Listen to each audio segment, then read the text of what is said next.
Hello అందరికీ నమస్తే. Welcome to YH stitch and craft studio. నా పేరు హిమని. నేను మీకు ఈరోజు బటర్ఫ్లై ఎలా డ్రా చేయాలో చూపిస్తాను థ్రెడ్ వర్క్తో.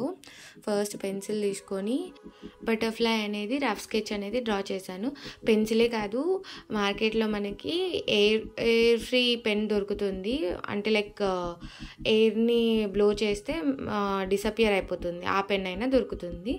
సో మీరు అదైనా తెచ్చుకొని వేయచ్చు. బట్ నాకు అవైలబుల్లో ఉండేది పెన్సిల్ మాత్రమే. సో అందుకని పెన్సిల్ తీసుకొని రఫ్ స్కెచ్ అనేది డ్రా చేశాను. లేటర్ ఆన్ నాకు రిక్వైర్డ్ కలర్ థ్రెడ్స్, అంటే బటర్ఫ్లైకి ఇమేజ్లో ఉన్న కలర్ థ్రెడ్స్ని తీసుకొని వర్క్ అనేది స్టార్ట్ చేస్తున్నా. ఫస్ట్ హెడ్ పార్ట్కి వచ్చేసి నాటెడ్ స్టిచ్ ఉంటుంది కదా, ఆ నాటెడ్ స్టిచ్ అనేది వేశాను. తర్వాత నుంచి ఇంకా లైన్ స్టిచ్ అనమాట. మనమేం పెద్ద ప్యాటర్న్ ఏం యూజ్ చేయనవసరం లేదు, లైన్ స్టిచ్ వేసుకుంటే రావచ్చు. బాడీ పార్ట్ కూడా నేను లైన్ స్టిచ్ వేసుకుంటూ వచ్చాను. మనము ఆల్రెడీ రెఫరెన్స్ డ్రా చేసాం కదా, సో ఆ లెంత్తో డిక్రీజ్ చేసుకుంటూ బాటమ్ టెయిల్ పార్ట్ వరకు డిక్రీజ్ చేసుకుంటూ సైజ్ అనేది వస్తే మనకు సింగిల్ లైన్ స్టిచ్తోనే సరిపోతుంది. ఇంకా నెక్స్ట్ వచ్చేసి ఫెదర్స్కి వచ్చేసి కూడా నేను సింగిల్ స్టిచ్ యూజ్ చేశాను. ఫస్ట్ రెడ్ కలర్ తీసుకొని మిడిల్ పార్ట్లో కూడా డ్రా చేసుకున్నట్టు రెడ్ ఫిల్లింగ్ అనేది ఇస్తున్నాను. ఇక్కడ రెడ్ ఫిల్లింగ్ ఇచ్చే కాడ ఒక చోట క్రాస్ ఎడ్జ్ అనమాట ఉంటుంది. క్రాస్ ఎడ్జ్ దగ్గర వచ్చినప్పుడు మాత్రము 1 పాయింట్ నుంచి లైన్ స్టిచ్తోనే డిఫరెంట్ షేప్స్లో లైక్ కర్వ్ షేప్ వచ్చిందనుకో, సేమ్ ఒక సైడ్ ఎడ్జ్ ఉన్న చోట మాత్రం ఆ పాయింట్ నుంచే తీసుకురావాలి. నెక్స్ట్ డౌన్ పార్ట్కి వచ్చేసరికి మాత్రం డిఫరెంట్ విడ్త్తో వస్తుంది. మళ్ళీ సేమ్ పైకి వచ్చినప్పుడు సేమ్ అదే ఎడ్జ్ నుంచి మళ్ళీ డౌన్ పార్ట్కి వచ్చినప్పుడు కింద సైజ్ డిక్రీజ్ చేసుకుంటూ రావాలి. అర్థం కాకుంటే కమెంట్ చేయండి. సో నేను ఇంకా డీటెయిల్గా ఎలా చెప్పాలా అనేసి నేను కూడా ఒకసారి ఆలోచిస్తాను. అండ్ వన్స్ రెడ్ ఫిల్లింగ్ అనేది బోత్ డౌన్ అప్పర్ ఫెదర్కి అండ్ ఆల్సో డౌన్ ఫెదర్కి ఇచ్చిన తర్వాత బ్లాక్ థ్రెడ్ నీడిల్కి వేసుకొని నెక్స్ట్ ఫెదర్ కలరింగ్ అనేది బ్లాక్ అనేది ఇస్తున్నాను. నేను చూసిన బటర్ఫ్లైకి బ్లాక్ కలర్ ఉంది ఫెదర్ అనేది, సో బ్లాక్ కలర్ అనేది ఇస్తున్నాను.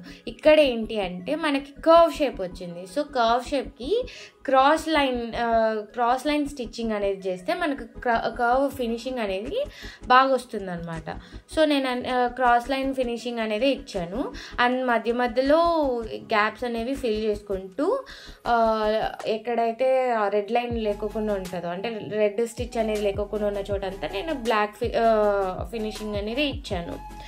సో మీరు సేమ్ అలానే ఫిల్ చేసుకుంటూ వచ్చేస్తే క్రాస్ స్టిచ్. ఈ క్రాస్ స్టిచ్ అంటే ఏం లేదు, లైక్ 1 ఎడ్జ్ నుంచి స్టార్ట్ చేస్తాం, క్రాస్గా ఇంకొక ఎడ్జ్కి సేమ్ సింగిల్ లైన్ స్టిచ్నే తీసుకొని వెళ్తాం అంతే. సో అలానే కంప్లీట్గా ఫెదర్ అనేది అప్పర్కి డౌన్కి కంటిన్యూ చేసేసి మొత్తం బ్లాక్ అనేది ఫిల్లింగ్ అనేది ఇవ్వాలి. ఇలా మిడిల్ పోర్షన్లో ఫిల్ చేసేటప్పుడు మాత్రం గుర్తుపెట్టుకోండి, మనం రెడ్ కలర్ అనేది డిస్టర్బ్ చేయకూడదు. ఐ మీన్ రెడ్ కలర్ ఎక్కడైతే స్టిచ్ వేసామో దాని మీద మనం ఎప్పటికీ రానివ్వకూడదు. అలా రానిస్తే మనం ఫిల్ చేసింది మొత్తం అంతా ఏమైపోతుంది అంటే స్పాయిల్ అవుతుంది.